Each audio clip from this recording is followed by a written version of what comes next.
जब मैं फ्रेशर था तो मैंने एक चीज नोटिस की थी कि जब भी हम कोई रिज्यूमे अपडेट करते हैं या कहीं भी ये रिज्यूमे अपना डालते हैं तो सबसे पहले टेलीफोनिक राउंड इंटरव्यू होता है। और टेलीफोनिक राउंड में 99% जो अच्छे कैंडिडेट होते हैं वो रिजेक्ट हो जाते हैं, उनको अगली कॉल नहीं आती या फेस टू फेस इंटरव्यू के लिए नहीं बुलाया जाता, जबकि उनके अंदर बहुत सारी स्किल्स होती है लेकिन वो कम समय में अपने को एक्सप्रेस नहीं कर पाते, एक्सप्लेन नहीं कर पाते।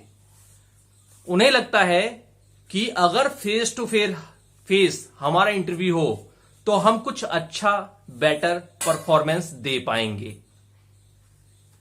यही दिक्कत होती है नए कैंडिडेट की, फ्रेशर कैंडिडेट की, कि गिनी चुनी कॉल आती हैं और वहां पर भी फाइनल इंटरव्यू के लिए, फेस टू फेस इंटरव्यू के लिए नहीं बुलाया जाता।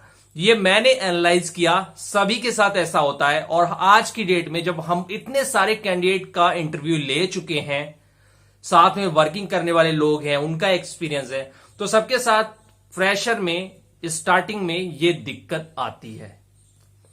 फिर धीरे धीरे हमें पता चल जाता है कि इंटरव्यू कैसे देना है, टेलीफोनिक इंटरव्यू कैसे देना है, फेस टू फेस इंटरव्यू कैसे देना है, एचआर को इंटरव्यू कैसे देना है, सीईओ को इंटरव्यू कैसे देना है, और जिसकी टीम में जा रहे हैं उसको इंटरव्यू कैसे देना है।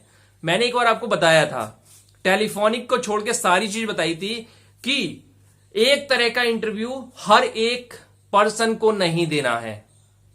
एक ही कंपनी में जा रहे हैं तो कई राउंड इंटरव्यू होते हैं। एचआर का अलग नजरिया होता है, सीईओ का अलग नजरिया होता है, डायरेक्टर या कंपनी का जो मालिक है उसका अलग नजरिया होता है, और जिसकी टीम में आप जा रहे हैं उसका अलग नजरिया होता है। ये चीजें एक्सपीरियंस से आप फाइंड कर पाएंगे कि इस व्यक्ति का क्या नजरिया है या इस तरह के व्यक्ति का क्या नजरिया होता है, और किस तरीके से उसको अपनी स्पीच डिलीवर करनी है, कितना बोलना है, कितना रोकना है, ये सारी चीजें उस वीडियो में बताया है। वो वीडियो आप देख सकते हैं, इसी महीने मैंने अपलोड की थी, बहुत सारे कमेंट और व्यू आए हैं। मैं यहां पर बात करूंगा कि पहली स्टेज टेलीफोनिक में ही हम रिजेक्ट हो जाते हैं। एक तो वैसे ही कंपटीशन इतना ज्यादा है, कम कॉल आती है, महीने में 3 से 4 कॉल आती हैं ज्यादा से ज्यादा। जब आप डेली रिज्यूमे अपलोड कर रहे हैं, वैकेंसी पर अप्लाई कर रहे हैं, तब ये कंडीशन है कि 3 से 4 कॉल आती हैं, और आप डेली रिज्यूमे अपलोड ही नहीं कर रहे हैं तो महीने में 1 कॉल आ जाती है। लेकिन कॉल में वो बात करने के बाद फाइनल इंटरव्यू के लिए बुलाता ही नहीं है। तो हम कुछ ऐसी गलतियां करते हैं, यानी फ्रेशर लोग कुछ ऐसी गलतियां करते हैं जो वो 2, 4 साल, 5 साल बाद जाके सीखते हैं, फिर उनको बुलावा आने लगता है। तो चलिए बात करेंगे इस टॉपिक के बारे में। बहुत ही इंपॉर्टेंट टॉपिक है, हर कोई बता देता है इंटरव्यू की तैयारी कैसे करें, अप्लाई कैसे करें, लेकिन छोटी से छोटी चीजें नहीं बताता, जहां पर हमारी सारी मेहनत धुल जाती है। अब मैं आपको बता दूं कि टेलीफोनिक इंटरव्यू 2 तरह का होता है। एक तो होता है फ्रेशर के लिए और एक होता है एक्सपीरियंस के लिए। मेरे कुछ फ्रेंड्स एचआर रिक्रूटिंग में काम करते हैं, वो एचआर नहीं है, एचआर रिक्रूटर हैं। कंपनी उनकी कंपनी को बोलती है कि हमें सेल्स के कैंडिडेट चाहिए, आप 8 से 10 या 20 लड़के भेज दीजिए, हम उसमें से इंटरव्यू लेके एक को सेलेक्ट कर लेंगे। तो ये जो रिक्रूटर कंपनियां होती हैं, इनका काम होता है कि ऑनलाइन वेबसाइटों पर जो आप रिज्यूमे अपलोड करते हैं उनको सर्च करके, फाइंड आउट करके उस क्लाइंट के हिसाब से लड़के तलाश करना। और ये तलाश कैसे करते हैं, ये आपसे फेस टू फेस तो मिलते नहीं है। एक तो आपका रिज्यूमे देख के आपको फाइंड आउट करते हैं, जब रिज्यूमे सेलेक्ट कर लेते हैं तब कैंडिडेट से बात करते हैं, और टेलीफोनिक इंटरव्यू में ये पता लगाने की कोशिश करते हैं क्या ये जो कैंडिडेट है ये उस क्लाइंट के पास जाएगा इंटरव्यू के लिए, तो क्या उनको जो चाहिए इस कैंडिडेट के अंदर है, या वो जवाब ये दे पाएगा। वो सिर्फ इतना ही पता करते हैं। तो वो 2 तरह से इंटरव्यू लेते हैं, जो मुझे उनकी साइकोलॉजी पता है क्योंकि मैंने बहुत लोगों से बात की है।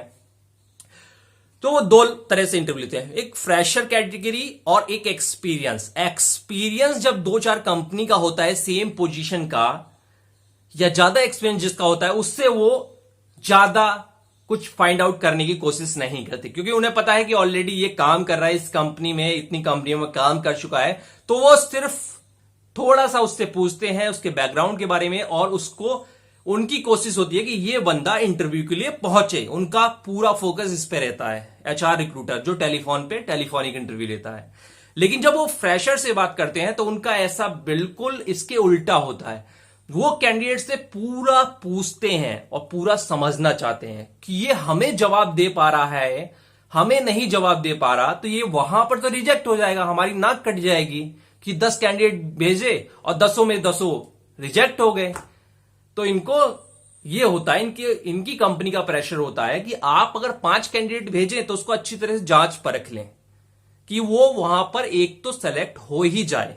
इसीलिए क्लाइंट की जो डिटेल होती है, जो उसका पूरा परफॉर्मा होता है कि किस तरह के कैंडिडेट चाहिए, और क्लाइंट से बात करके भी ये समझ लेते हैं।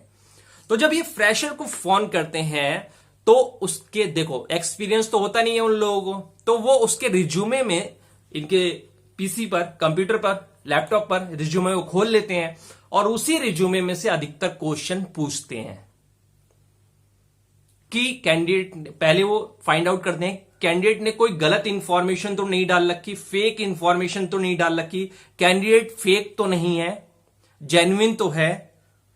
ये सारी चीजें चेक करते हैं। मैं किसी वीडियो में आपको बताऊंगा इसका एक पॉइंट, लेकिन मैं आपको बता रहा हूं तो पहले वो फेक, कहीं रेज्यूमे फेक तो नहीं है, कहीं कैंडिडेट ने इसमें गलत एक्सपीरियंस तो नहीं डाल रखा, या गलत सैलरी स्लिप तो नहीं है। ये सारी चीजें, एक्चुअल में कितने दिन काम किया है, क्या उसने कंपनी छोड़ दी है, क्या वो रिजाइन दे चुका है, क्या उसको फायर किया गया है, हटाया गया है, ये सारी चीजें। और वो सारा रिज्यूमे के अंदर से पूछेंगे आपसे। अब उन्हें फेक कैसे लगता है? उन्होंने आपको कॉल किया, आपने कॉल उठाया, आप बाजार में हैं, घर में हैं, कहीं पे भी हैं, कहीं जा रहे हैं, तो उनको इससे मतलब नहीं है। वो आपसे पूछेंगे कि आपके पास टाइम है, कुछ क्वेश्चन पूछना है। आप कहोगे ठीक है आप पूछ लीजिए। तो वो पूछते हैं, उस रिज्यूमे में से ही पूछेंगे, अच्छा आपने इस कंपनी में जो काम किया है, आपने क्या काम किया था, या किस पोजीशन, अगर जैसे 6 महीने 1 साल का काम है तो आप कहोगे मैंने इसमें सेल्स एग्जीक्यूटिव का किया 6 महीने, फिर मैंने छोड़ दिया।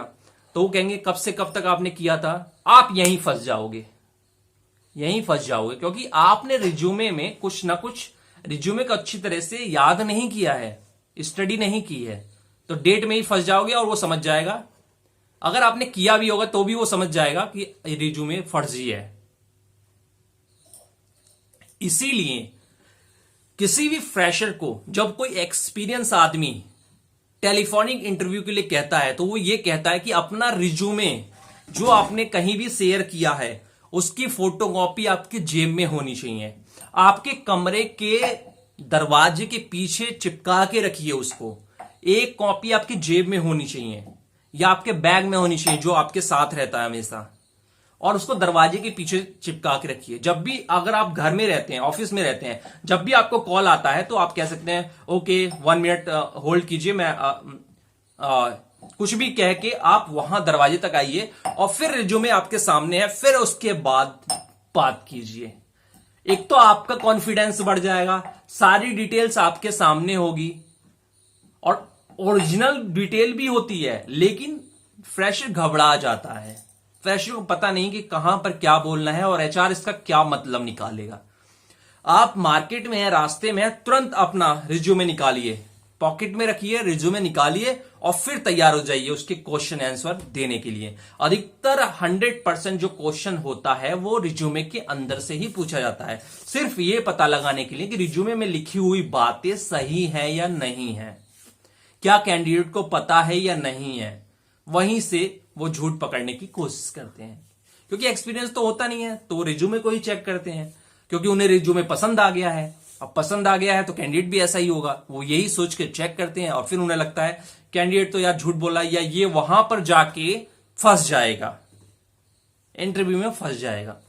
तो टेलीफोनिक इंटरव्यू में हमेशा रिज्यूमे को अपनी पॉकेट में, घर पे, दीवार पे चिपका के रखिए, अपनी स्टडी टेबल के सामने रखिए। मैं इसीलिए कहता हूं रिज्यूमे को हमेशा पढ़ते रहना चाहिए, चाहे आपका इंटरव्यू हो ना हो। जो 2 पेज का, 1 पेज का आज आपने कागज बनाया है, यही आपका पासपोर्ट है टेलीफोनिक इंटरव्यू में और कहीं भी। तो सबसे पहले टेलीफोनिक इंटरव्यू में इसी तरह से आप अपनी नैया पार कर सकते हैं। कोई नहीं बताता, ये छोटी छोटी चीजें ऊपर ऊपर की बता देता है, फिर भी आप लोग लाइक नहीं करते, सब्सक्राइब नहीं करते। कर लो यार।